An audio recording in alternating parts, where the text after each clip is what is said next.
Welcome back. So we've learned about the basics of cleaning and recoding data. And so let's talk about sorting data.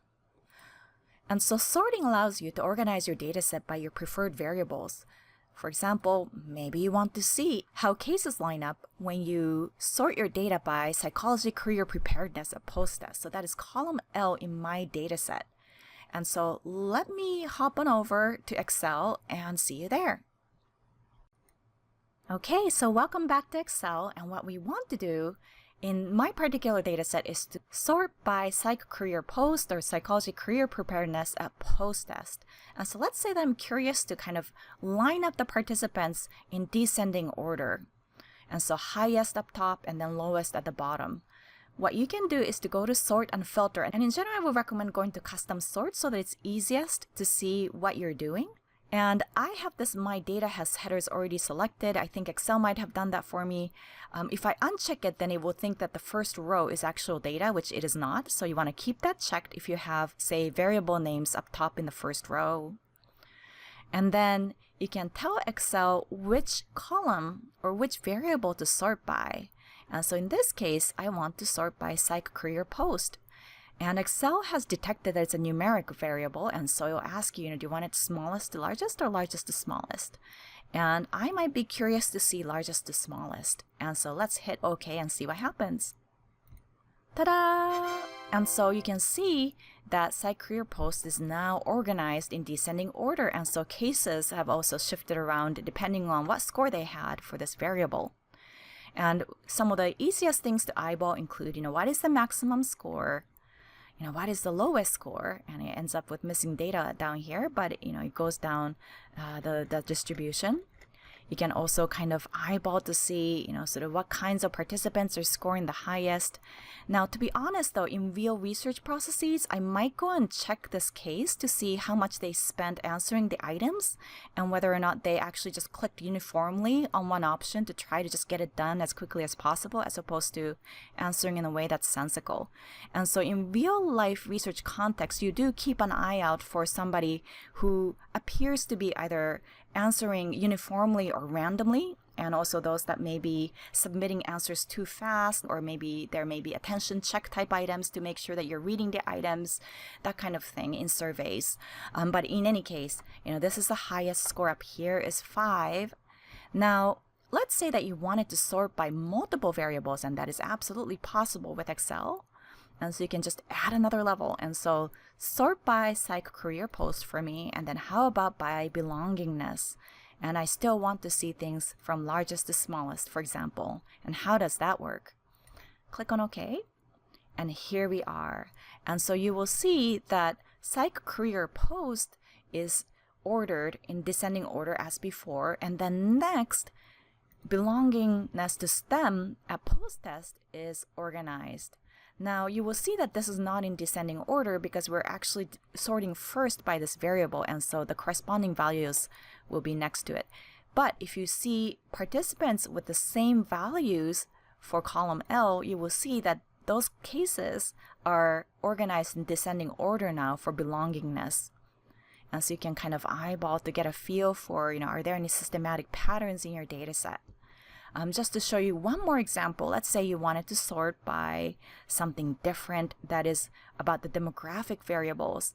How about you add a level, but you wanted to see if those in graduate school, you wanted to see those intending to go to graduate school tended to have higher scores for psych career post. Just a curiosity question. And in this instance, Excel has detected that you have a text variable, and so ask you, do you want to sort from A to Z or Z to A? Now, we have two values, yes or no, and yes is in the latter part of the alphabet, and I want to see them first, and so I'm just going to order them from Z to A. So yes cases will be ordered above those cases saying no after we're sorted by psych career post. And so here we are. And so you can kind of eyeball the data to try to understand, are there any patterns here? If you sort by psych career post, and for example, do you see higher density of yes responses up here than on the lower end of the distribution? Or what happens if you have, similar scores up top, then how many people would say yes versus no, and so you can kind of eyeball the data and so on. And so sort function can be a really useful way to eyeball and understand and get a sense for your data.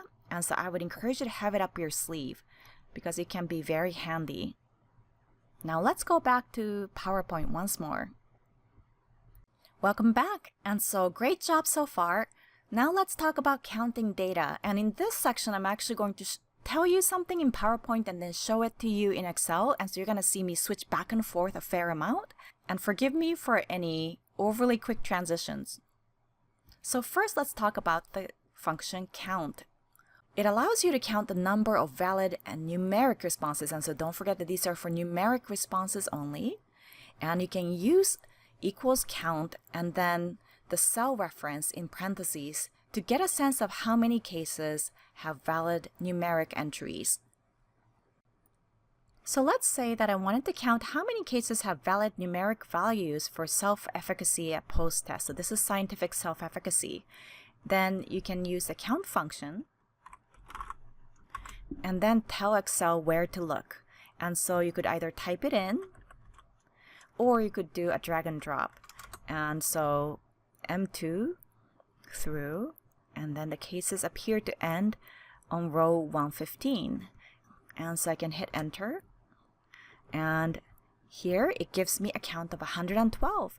And so we know that even though there are 114 cases total, if you subtract the first row as not being data, so in theory there are about 114 VO cases ending at row 115. But there are 2 cases that have missing data, and so there are only 112 cases with valid numeric data for self-efficacy post. And if you just kind of scroll down, you can see a couple of cases with missing data also. And so that was how to use count function. And so go ahead and do equal count and then insert the cell range, and Excel will count the number of cases for you with valid numeric data. Poof! Back in PowerPoint. And so what if you want to count cells that have specific values? For example, how many cases said yes for a particular variable? Then the COUNTIF function is your friend. It will allow you to count the number of cells with a value that you want to look for. For example, you could say non-numeric values, or how many cases have empty cells, or how many cases have, again, specific values like yes. And how do you set it up? And so COUNTIF function, you can start off by doing the equal COUNTIF, and then in parentheses, you put in 2 things separated by a comma. First of all, you want to tell Excel where to look in your data, so data range basically, and then your search term in quotation marks. And then you can adjust the search term, so the stuff in between these quotation marks for your needs. For example, you could just leave it blank, so nothing in between those double quotation marks, empty. So count the number of cases that are empty.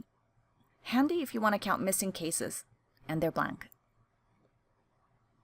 Or you could do an asterisk in between quotation marks to ask Excel to count the number of cells with any text. So it's kind of like wildcard. Count how many of our cases that have text data. Or you could put down abracadabra within your quotation marks, in which case Excel will count how many times in your data range or data array abracadabra happens to exist. All right, so let's cut loose and have some fun counting cases, shall we? So, or shall we say COUNTIF cases? Okay, you groaned. I can hear it from the screen. All right, and so let's say, for example, that you want to study how many people have mentors. And so maybe you have yes or no, mentor variable, and you want to count how many people said yes. And so now you can COUNTIF, and then first we want to tell Excel what data range. And so you might do A2 through A115. We're not done yet though. And so you might remember that now we want to give it double quotation marks. And in general in Excel functions, I would not put in unnecessary spaces because sometimes that can introduce error. But we want to count how many people said yes. And so 5 people said that they had mentors, and then the others said no. Now let's say that you wanted to count the number of cases that said no, and you wanted to reuse what you had already painstakingly typed in here. Now, if you copied and pasted that formula, then you might see there's something wrong with it. Can you tell what it is? So is it not only that you have to update the search term, but also the range has shifted? Do you remember the relative versus absolute? So first of all, I could just make these into absolute references, in which case you can just copy and paste that and then replace the search term to no, and it'll do the work for you. So there you have it. 109 folks said no, they don't have a mentor, but 5 said yes in my data set. Now, there are some other ways to kind of cheat and not have to use absolute values, but I think this is good practice. So let's get used to that. Or maybe you're interested in age. You're curious about how many people are in my age range. Let's say that you were, sort of like age range, 21 through 24. In which case, you would do, once again, remember that, and then you might remember that it goes from, and what column is this? This is column E. You can't see it because it's being hidden. Let's click outside of it for a second. So column E. And so then you can do COUNTIF column E, and then E115 you might remember, and then you can just tell it, and then you can just tell it. And in this case, you might need to either copy and paste the actual value. It kind of looks like this to me, so I'm going to give it a try. The 21 space hyphen space 24 appears to be the value. So let's see if that works. Yes, it appears to work. And so there are 44 respondents in my dataset that were in their lower 20s. I admire your youth. All right. And so those are a few examples of how to use a COUNTIF function, a very useful way to count how many cases have the values that you are trying to classify or count. Now, one more for the road. So let's say that you wanted to count how many cells or cases fall within a particular numeric range, in which case you can use the COUNTIFs function with an s at the end. And you would do something rather similar to COUNTIF in structure, equals COUNTIFs, and then your data range or array, and then whatever your condition that you're looking for, and I'll explain that in a second, within double quotation marks. And so the condition basically is to let Excel know what type of numeric range you're looking for using the typical mathematical operators. For example, you could put down less than 50, or you could combine multiple restrictions to create a range. For example, look in this range for whatever is above 1. Also look for this range, whatever is under 6. And this is a way to ask Excel to look for cases, how many cases that had value greater than 1 and less than 6. All right, so a little bit more fun counting cases in Excel. Whee! So let's say you were curious about how many students scored above a 4, which is kind of like the midpoint of the 7-point scale in belongingness to STEM at post-test. In which case, you might remember that you would do, what could it be? Correct, it's COUNTIFs. And then go ahead and tell Excel where to look. So it'll be K and then 115, I believe. And then tell Excel now what is the range that you're looking for. And so let's say you're looking for greater than 4. And so 51 students scored higher than 4. And so their average score in belongingness to STEM was greater than 4. If you were curious to kind of extend that and say, so I've copied and pasted over the formula into the formula bar for the next cell. And so you might notice that the text of that stayed constant, which is nice. So we're still looking between K2 and K115, but let's say you were curious about how many people scored an average score of greater than or equal to 4. And so I would expect more people perhaps to be counted. Then 71 cases had a score of 4 or above. So if you will, kind of midpoint the upper half of the potential distribution. So you can feel free to play around with COUNTIFs to figure out how many cases fell into particular ranges, and that's pretty exciting. And now you're all done for this lecture. Hooray! Well done! And so have a great day. It's been great spending time with you. Hope you have a good one. Please pat yourself on the back for a job well done, and I'll talk to you soon. Bye for now.